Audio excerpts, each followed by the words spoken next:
എല്ലാവർക്കും പുതിയൊരു വീഡിയോയിലേക്ക് സ്വാഗതം. പണ്ടൊക്കെ സ്കൂളിൽ പോകുമ്പോഴത്തേക്ക് അമ്മ ചോറിന്റെ കൂടെ തന്നു വിടുന്ന ഒരു മെഴുക്ക് പുരട്ടിയാണ് ഞാൻ ഇവിടെ കാണിക്കുന്നത് കേട്ടോ. അപ്പൊ ഇതിനാവശ്യമായിട്ട് ഞാൻ ഒരു ഉരുളൻകിഴങ്ങ് എടുത്തിട്ടുണ്ട്, ഒരു സവാള എടുത്തിട്ടുണ്ട്, ഒരു 3 എരിവില്ലാത്ത പച്ചമുളക് എടുത്തിട്ടുണ്ട്, ഒരു തേങ്ങയുടെ ഒരു പിടി എടുത്തിട്ടുണ്ട്. അപ്പൊ ദേ നമ്മുടെ പാൻ ചൂടായിട്ടുണ്ട്. അതിലേക്ക് ഇനി എണ്ണ ഒഴിച്ചു കൊടുക്കാം. അങ്ങനെ എണ്ണ ചൂടായിട്ടുണ്ട്. ഇതിലേക്ക് കടുക് ഇട്ട് പൊട്ടിച്ചു കൊടുക്കാം. പൊട്ടിയിട്ടുണ്ട്. ഇതിലേക്ക് ഇച്ചിരി കറിവേപ്പില ഇട്ട് കൊടുക്കാം. ഇനി നമുക്ക് ഇതിലേക്ക് കുറച്ച് ഉപ്പിട്ട് കൊടുക്കാം. അപ്പൊ ഈ എണ്ണയിലോട്ടാകുമ്പോഴത്തേക്ക് അങ്ങ് പിടിക്കും. അതല്ലാന്നുണ്ടെങ്കിൽ നിങ്ങൾ നമ്മൾ അരിഞ്ഞു വെച്ചേക്കുന്ന എല്ലാം കൂടെ മിക്സ് ചെയ്തിട്ട് അതിലേക്ക് ഇങ്ങനെ ഉപ്പിട്ട് ഇളക്കിയാൽ മതി കേട്ടോ. അപ്പം ഇനി നമുക്കൊരു ശകലം ജീരകപ്പൊടിയും കൂടെ ഇതിലേക്ക് ഇട്ട് കൊടുക്കാം. ജീരകത്തിന്റെ മണം ഇഷ്ടമില്ലാത്തവർ അത് ഉപയോഗിക്കണ്ട കേട്ടോ. ഇനി നമുക്ക് ഉള്ളിയും പച്ചമുളകും കൂടെ ഇതിലേക്ക് ഇട്ട് കൊടുക്കാം. അങ്ങനെ ഇതിന് നന്നായിട്ട് ഒന്ന് വഴറ്റിയിട്ട് പച്ചമണം എല്ലാം മാറി ഉള്ളി ഒന്ന് വഴണ്ട് വരട്ടെ.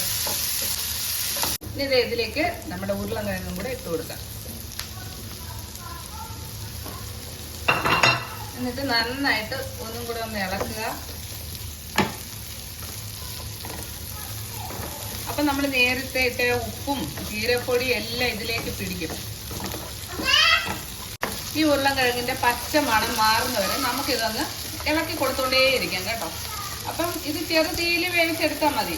അന്നേരം പണ്ട് ഇതേപോലെ സ്കൂളിൽ കൊണ്ടുപോകുന്ന സമയത്ത് ചോറും ഈ ഉരുളൻകിഴങ്ങും മുട്ട പൊരിച്ചതും ഒരു അച്ചാറും കൂടെ ഉണ്ടെങ്കിൽ ഭയങ്കര ടേസ്റ്റാണ്. ഉച്ചയാകുമ്പോഴത്തേക്ക് നമ്മുടെ ആ പൊതിച്ചോറിന്റെ അതായത് വാഴയിലയുടെ എല്ലാം കൂടെ മണം മൂക്കിലേക്ക് അടിക്കുമ്പോൾ എന്ത് ഒരു ഇതാണെന്നറിയാമോ.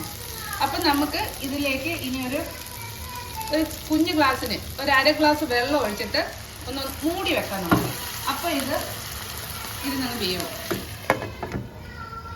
അപ്പൊ ഇതേ വെള്ളം എല്ലാം വഴറ്റിയിട്ടുണ്ട്. നമ്മൾ എടുത്ത് വെച്ചേക്കുന്ന ഒരു പിടി തേങ്ങയും കൂടി ഇതിലിട്ടിട്ട് വീണ്ടും ചെറിയ തീയിൽ ഒരു 3 മിനിറ്റും കൂടെ അടച്ചു വെക്കണേ. അടച്ചിട്ടിട്ട് ഇതേ നന്നായിട്ട് വീണ്ടും ഒന്ന് ഇളക്കി കൊടുക്കുക. ഇളക്കിയതിന് ശേഷം നമ്മൾ ചെറിയ തീയിൽ ഒരു 3 മിനിറ്റ് വീണ്ടും ഒന്ന് അടച്ചു വെച്ച് വേവിക്കുമ്പോഴത്തേക്കും നമ്മുടെ ഈ ഉരുളൻകിഴങ്ങ് മെഴുക്കുവരട്ടി ഇവിടെ റെഡിയാവും കേട്ടോ. ഇത് നിങ്ങൾ കുട്ടികൾക്കൊക്കെ ഉണ്ടാക്കി കൊടുക്കണം, അവർക്കെല്ലാം ഇഷ്ടപ്പെടും.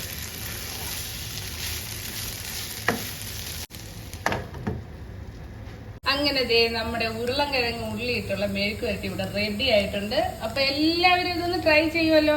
എല്ലാവരും ട്രൈ ചെയ്ത് നോക്കിയിട്ട് കമന്റ് ചെയ്യണം കേട്ടോ. പുതിയ വീഡിയോയുമായിട്ട് വീണ്ടും വരുന്നതായിരിക്കും. May God bless you all.